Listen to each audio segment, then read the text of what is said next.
ଚାଷୀମାନଙ୍କ ପାଇଁ ଆସିଲା ଏକ ବହୁତ ବଡ଼ ଖୁସି ଖବର। ନୂଆଖାଇରେ ବଡ଼ ଭେଟି ଦେଲେ ସରକାର। ଆଜି ଆକାଉଣ୍ଟକୁ ଆସିବ ସିଏମ୍ କିଷାନ ଟଙ୍କା।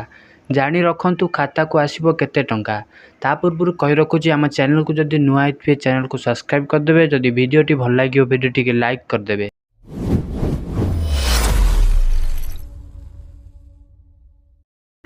ମୁଖ୍ୟମନ୍ତ୍ରୀ ମୋହନ ଚରଣ ମାଝୀ ବହୁ ପ୍ରତୀକ୍ଷିତ ସିଏମ୍ କିଷାନ ଯୋଜନାର ରବିବାର ନୂଆଖାଇ ଅବସରରେ ଶୁଭାରମ୍ଭ କରିଛନ୍ତି। ସମ୍ବଲପୁର ସ୍ଥିତ ମୁଖ୍ୟମନ୍ତ୍ରୀ ମୋହନ ଚରଣ ମାଝୀ ବହୁ ପ୍ରତୀକ୍ଷିତ ସିଏମ୍ କିଷାନ ଯୋଜନାର ରବିବାର ନୂଆଖାଇ ଅବସରରେ ଚାଷୀଙ୍କୁ ଏହି ଆର୍ଥିକ ସହାୟତା ଯୋଗାଇ ଦେବା ଲାଗି ରାଜ୍ୟ ସରକାର 1935 କୋଟି ଟଙ୍କା ବ୍ୟୟବରାଦ କରିଛନ୍ତି। ଭୂମିହୀନ ଚାଷୀଙ୍କୁ 3ଟି କିସ୍ତିରେ 12,500 ଟଙ୍କା ମିଳିବ।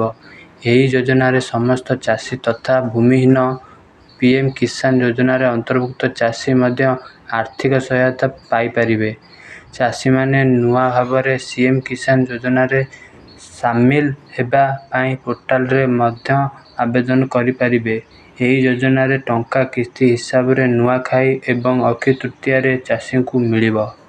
ଏହି ଯୋଜନାର ଉଦ୍ଦେଶ୍ୟ ହେଉଛି ସେହି କୃଷକମାନଙ୍କୁ ଆର୍ଥିକ ସହାୟତା ଯୋଗାଇ ଦିଆଯିବ ଯେଉଁମାନେ ପ୍ରଧାନମନ୍ତ୍ରୀ କିଷାନ ସମ୍ମାନ ନିଧି ପିଏମ୍ କିଷାନ ଯୋଜନାରେ ଅନ୍ତର୍ଭୁକ୍ତ ନାହାନ୍ତି।